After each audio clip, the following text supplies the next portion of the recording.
Last night I decided that today would be the day I build my arbor. So I watched a video and I'm driving around looking for inspiration now. I pulled over by this arbor that you can't really see so that I can really get an up close look at how they're constructed. My brother helped me build this shed. I've been learning how to build, but I'm going to take this newfound knowledge and do something all by myself. It's not going to be a step-by-step with exactly what to buy from Home Depot or whatever. I'm using leftover materials. It's going to be cheap as possible and figuring it out as we go along. I hope you could learn from it.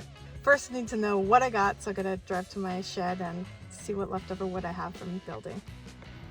Here's the wood I got left over. I need some for the door. I had thought to save some wood for this wall, but I want the arbor. I think I need 7 pieces of wood for the door, so I'll take those out now. So far, the most annoying thing about building anything is unpiling wood, repiling wood, taking the wood from the bottom of the stack, repiling the wood. I need sturdy, long pieces that are the same size, or that I can make the same size. They're test pieces that my brother cut on his hobby mill. And I was actually kind of annoyed that he just left them here. They were a gift, but I didn't know what to do with them. Today I'm not annoyed though. I'm happy that I have them. This is the only thing I spent money on, and it's super worth it to preserve the wood as much as possible. I miscalculated how many boards I'd need. I did miscalculate the wood. Here I have enough sticky in the ground posts and on top pieces, but I want it to be longer, so I need to add another 2. And crucially, I'm missing the hold it all together pieces.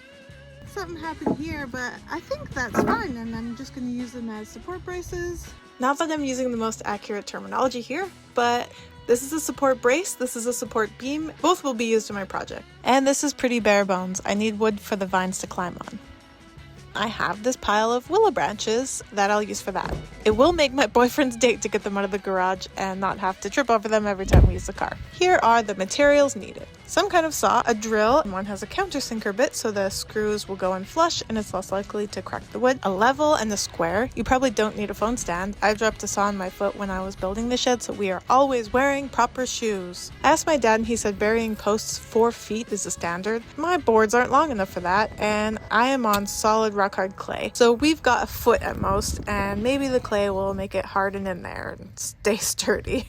I'm just cutting my wood to size and then realizing I was missing some crucial pieces of wood, as discussed earlier. And then I realized that my holes were too far apart.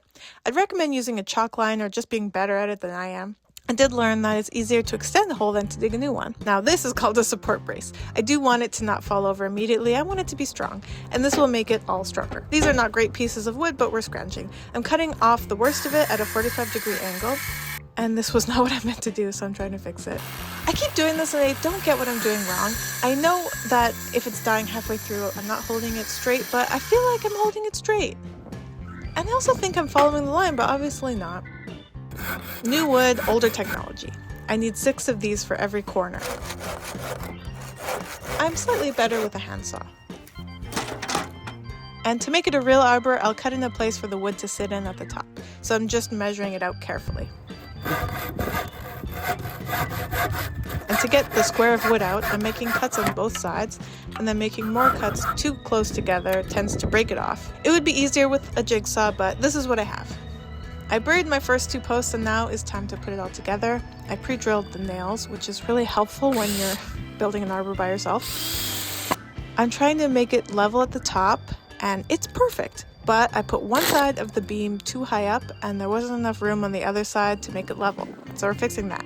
And I figured out that it would be easier to put the cross brace in at the bottom first, because this is pretty hard with one person. I felt very proud of myself for coming up with the method of using my head in place of a helper. I got it figured out now. I'm burying all the posts, and we do the same thing 3 times fast. But I've run up against the sucky battery life of a drill, so we'll be back tomorrow. Didn't fall at night, that's good. Again, support brace first. Measure it where it needs to go to be level, and draw a line with a pencil. Then screw it in place. And we're doing it all again one last time, and I really know what I'm doing now. For the beams at the top, I used the worst wood I had because it's the least structural. It's the moment of truth. Oh no. I guess my posts are not all in at exactly the same depth, But one mistake I made was making sure the very top was level and square and not doing that to the bottom. I put one nail in each to hold them in place, and last thing with the milled wood is the weird shaped ones to give it all more support. Oh no! Shoot! And I broke the countersinker, which wasn't mine. I figure putting this 2/3 of the way up is best. And I'm an independent woman. Now my arm is a second pair of hands. This is a structure, and last step is something for the plants to climb on. I could have cut these willow branches into straight lines or that classic crisscross pattern, but I am a free spirit and I wove them into a somewhat symmetrical pattern. I couldn't find nails. I tried a staple gun to secure them, and it didn't work. I really liked my idea of staking them into the ground as deep as I could and then weaving them into the structure. The more I added, the stronger it became. I'm gonna grow yard-long noodle beans, and maybe next year I should try grapes. And I planted my noodle beans on this side only. The reason I didn't plant them on this side is that I was having a think about if I should fix it or not. It is pretty crooked. I've thought about it, and I will fix it.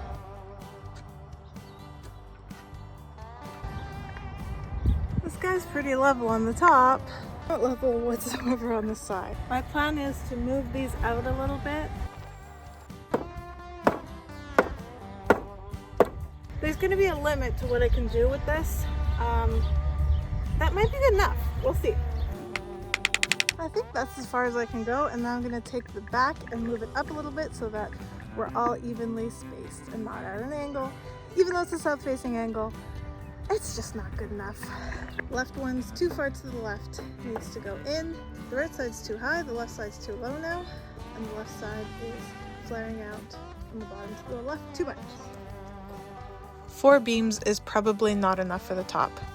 Turns out I don't have a great selection of willows left that are long enough. My hope is that these aren't really structural, they're just a little help for the vines to climb onto something. Now I'm going to just put some shorter ones, which I have much more.